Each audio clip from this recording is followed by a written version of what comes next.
धाराशिव लोकसभा मतदारसंघाचे खासदार ओमराजे निंबाळकर यांनी काल आपण पक्ष बदलणार असल्याची भूमिका जाहीर करताना मतदारसंघात विविध प्रतिक्रिया उमटताना दिसून येत आहेत। औसा विधानसभा मतदारसंघातील लोदगा या गावाजवळ लातूर जाहिराबाद महामार्गावर जॅक व टॉमी याला भावपूर्ण श्रद्धांजली अर्पण करत ओमराजे निंबाळकर यांनी निषेध नोंदविण्यात आला।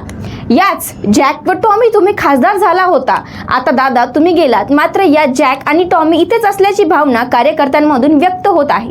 मागील 10 वर्षांपासून तुम्ही या मतदारसंघाचे खासदार म्हणून काम पाहिले आणि 1 रुपयाचा विकास निधी जरी नाही आणला तरी तुम्हाला 3.5 लाख मताधिक्याने निवडून दिले होते। आता तुम्ही मतदारसंघात मते कशाच्या विश्वासावर मागणार असा सवाल ही यावेळी आंदोलकांनी उपस्थित केला आहे। काय प्रतिक्रिया द्यायच्या हो? ज्याच्यावरती आम्ही जीव लावला, ज्यांच्यासाठी अहोरात्र कष्ट केले, ते आज पाठीला पाय लावून पळाले। काय प्रतिक्रिया देणार त्यांच्याबद्दल? आम्ही संघर्ष करणारी माणसं आहोत म्हणून रस्त्यावर उतरलोय। आम्ही कायम संघर्ष करत राहू। असे लोकप्रतिनिधी कितीही जरी गेले तर ठाकरे ही नेते तयार करणारा ब्रँड आहे, त्याच्यामुळे आम्हाला काही धक्का वगैरे काही असा याचा निषेध करायची काही गरज भासली नाही। पण ज्या ओमदादांनी टॉमी आणि जॅकवर निवडणूक लढवली होती त्याचा त्यांना विसर पडला, याच्यासाठी हे आंदोलन आहे।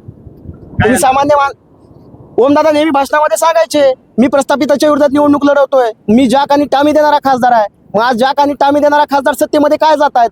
तुम्ही पलीकडल्या वर्षी तुम्ही खासदार होता, तुम्ही निधी दिला नव्हता, तरी ह्या मतदारसंघातल्या लोकांनी तुम्हाला 3.5 लाखाच्या मताधिक्याने निवडून दिलं होतं। मग आताच अशी काय गरज पडली तुम्हाला सत्तेमध्ये जाण्याची? आताच काय वाटलं तुम्हाला उद्धव साहेबांना संकटात सोडून जावं असं वाटतंय? त्याच्यामुळे आम्ही या ओमदादांचा जॅक आणि टॉमीचा सत्कार करून निषेध केलाय। नितीन बनसोडे, एकमत डिजिटल, लातूर।